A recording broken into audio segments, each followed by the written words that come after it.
하나님의 말씀과 기도로 하루를 시작하는 여러분을 축복합니다.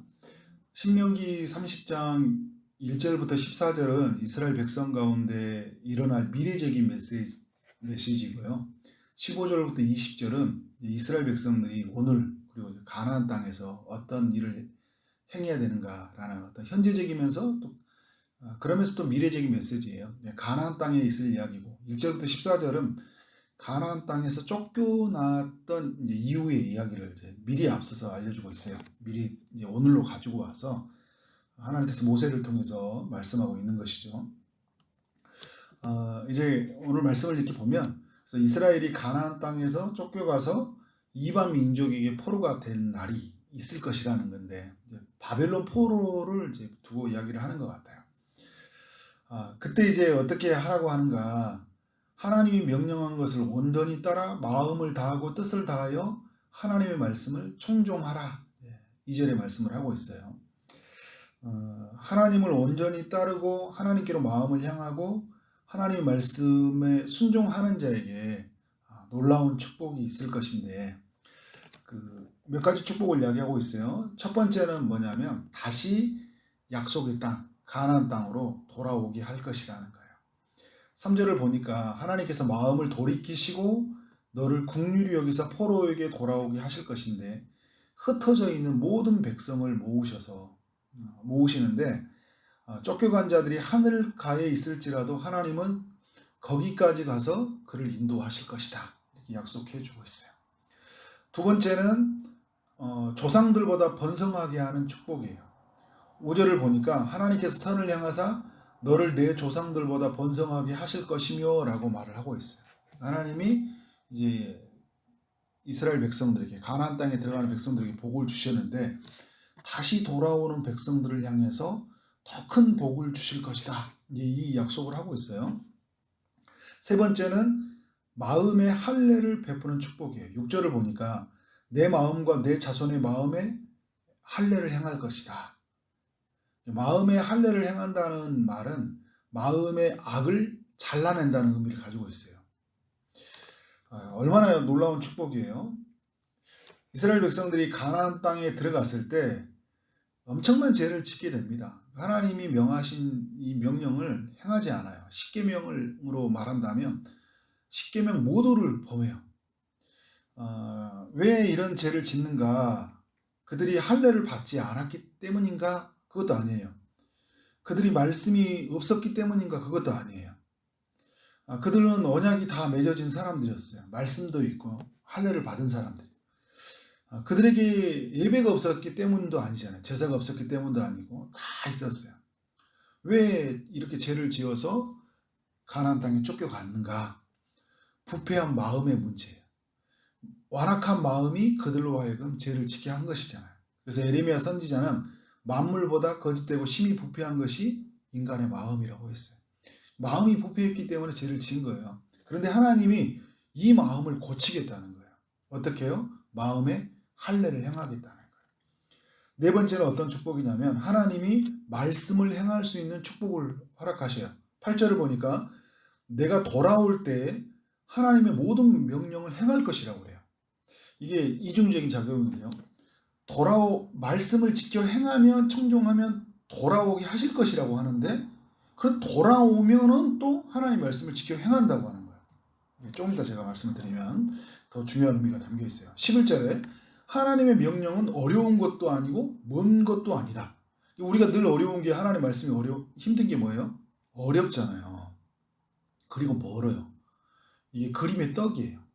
좋은데 지킬 수 없는 너무 먼 계명이잖아요. 12절에 보면 그래서 하나님의 명령은 하늘에 있는 것도 아니고 바다 밖에 있는 것도 아니라 여러분 우리 살다 보면 이런 삶의 한계를 많이 부딪혀요. 너무 하늘에 있는 것처럼 하나님의 말씀을 지킬 수 없는 원수를 사랑하라는 게 쉬운 게 아니에요. 그 하늘에 있는 것만큼 더 힘든 거거든요. 제가 주일날 약자를 보호하라고 했는데요. 딱 발 한 걸음만 내딛어도요. 이 우리의 말씀을 지킬 수 없는 것이 얼마나 우리의 한계를 부딪히는지 몰라요. 바다 밖에 있는 것처럼 하나님의 말씀이 멀게 느껴집니다. 그래서 14절에 보면 우리와 너무 가까운 곳에 있는데 하나님의 말씀은 어떻게 하냐면 우리의 입에 있게 하고 또 우리 마음에 있게 한다는 거예요.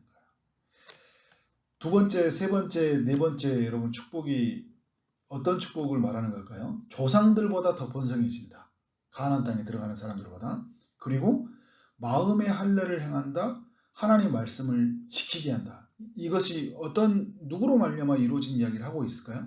예수 그리스도로 말미암아 이루어지는 때를 이야기하고 있어요. 신명기 이제 18장에도 보면 나와 같은 선지자 하나를 세운다 이야기할 때도 예수 결국은 모세와 같은 선지자들을 이 땅에 세우면서 동시에 뭐냐면 완전한 선지자 예수 그리스도가 이 땅에 오신다는 것을 이제 모세가 계속 알려주고 있고 오늘 30장에도 하나님께서 하나님의 아들을 보내심으로 말미암아 진정한 축복이 뭔지를 하나님의 백성들로 하여금 경험하게 한다는 것이에요. 그래서 그리스도가 이 땅에 오실 때는 뭘 가지고 오셨어요? 하나님의 뜻을 가지고 오셨어요. 뜻을 따라 오셨어요. 그리고 그 뜻을 이루기 위해서 예수님은 성령과 함께 하셨고 성령을 의지하셨고 성령을 따라 그 모든 일을 행하셨잖아요. 그래서 그리스도는 그 십자가에서 모든 뜻을 이루셨고 믿는 자에게 그를 믿는 자에게 성령을 보내셔서 그 마음의 근본적인 악을 제거하시고 하나님의 말씀을 따라 지켜 행할 수 있도록 행하신 거예요. 전에는 돌판을 보고 말씀을 내가 보고 살았는데 이제는 그 말씀의 법이 누구에게 임한 거예요? 내 마음속에 임했잖아요. 성령과 함께. 전에는 그리스도가 오시기 전에 사람들은 말씀이 없어서 죄를 지은 것이 아니라 말씀을 지을 수 있는 힘이 없어서 말씀을 못 지었거든요. 말씀이 없는 사람이 있었어요. 이방인들처럼. 그들은 말씀이 없어서 죄를 지었고 우리 믿는 사람들은 말씀이 있었지만 말씀을 지킬 수 있는 능력이 없어서 죄를 지은 거잖아요. 그런데 주님이 오셔서 우리의 마음을 고치셨고 성령이 우리 안에 내주하심으로 말미암아 주의 말씀을 지키게 하시는 그 새 언약의 시대를 살게 하신다. 놀라운 소식이잖아요. 복음이잖아요.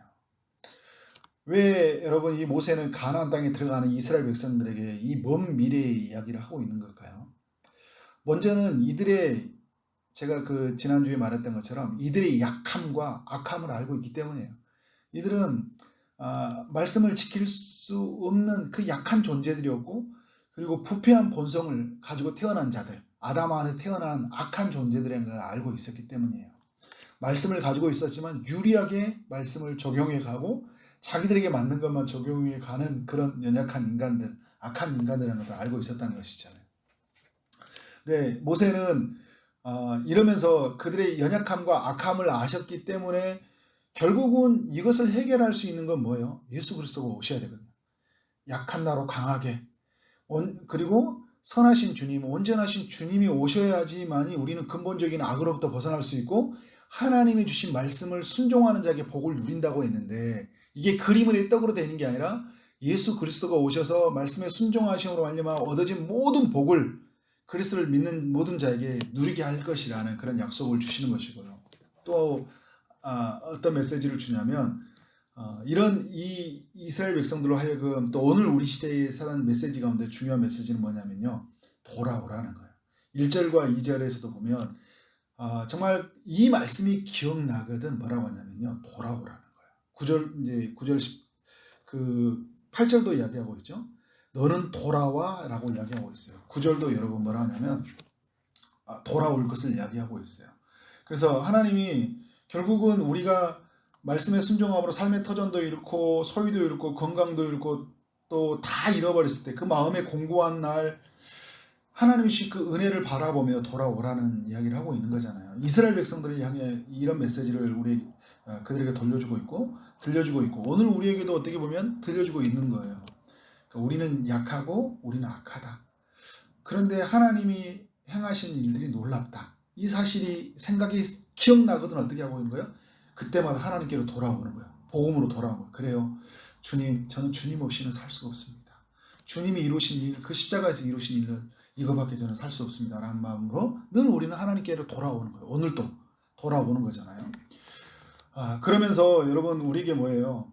우리에게 정말 이 시대를 살아가는 우리는 정말 어떤 큰 은혜를 누리고 있냐면 이스라엘 백성들이 그토록 고대하던 일들을 우리는 어떻게 하고 있어요? 지금 누리고 있잖아요. 예수 그리스도가 오셔서 그 모든 일을 이루셨으니까 성령을 보내셔서 우리 가운데 내주하게 하셨잖아요. 얼마나 큰 축복을 누리고 있어요. 우리는 그런 사람이거든요. 엄청난 축복을 누린 사람들이에요. 그래서 그리스도가 오셔서 우리 마음속에 할 일을 행하신다니까요. 우리는 마음에 고침을 받은 자들이잖아요. 그래서 우리 말씀이 어디에 있어요? 우리 마음에 있고 우리 입에 있는 자들이 되었잖아요. 무엇을 통해서요? 주의 성령을 힘입어서 그런 일들이 주의 성령이 우리 가운데 내주하심으로 말미암아 그 일이 우리 가운데 실제 이루어졌다는 거예요. 우리는 이 은혜를 오늘도 충분히 누려야 되고요. 없는 사람처럼 살아가는 것이 아니라 다 잃어버린 사람처럼 살아가는 것이 아니라 오늘 내 안에서 이루어진 일에 감사하고 살아야 된다. 그래서 그 주의 은혜를 구하고 주의 은혜를 붙들고 그래서 세상의 삶의 방식으로 없는 것처럼 다 잃어버린 것처럼 막 구걸하듯이 구하고 살아가는 것이 아니라 이미 내게 임한 은혜를 주님께 구하고 주님 도우소서 주님 일하소서 주의 말씀대로 살게 하소서라고 끝없이 구하면서 하늘에 있는 그 모든 신령한 복이 오늘 내게 실제적으로 임하는 삶 그것이 오늘 이루어졌다니까요. 그것을 구하는 여러분 삶 되어지기를 주님 이름으로 축원합니다. 평생에 그 예수 붙들고 예수 안에서 이루어진 모든 축복을 오늘로 내 삶으로 이루어지는 그 모든 것이 여러분 실제 현장이 되어지기를 주님의 이름으로 축원합니다. 아멘.